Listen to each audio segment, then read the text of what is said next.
Salam dostlar.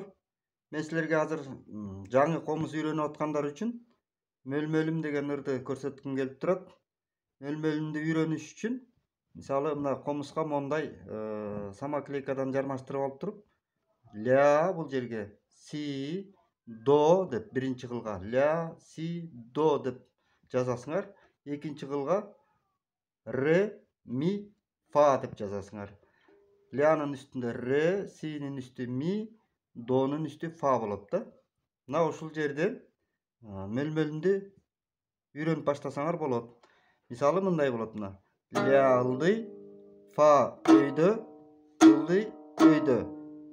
Ля бир жолу, фа 3 жолу. Ми 4 жолу ойнойбуз. Ылдый өйдө, ылдый өйдө. Ре, до, ре, кайра ми 4 жолу. Тезирээк ойногондо мондай ыр чыгыш керек да мына. Ля фа фа фа ми ми ми ми ре ре до ре ми ми ми ми. Ля фа фа фа ми ми ми ми ре ре до ре ми ми ми ми. Мөлмөлүмдүн эң жакшы жери, үйрөнүүгө жеңил жери бул эки гана кайрыктан турат да.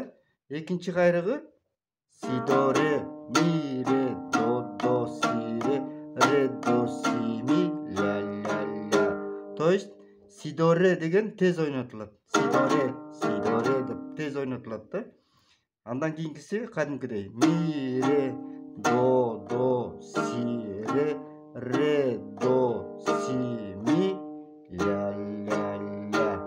Экинчисинде тез ойноп көрсөтөйүн.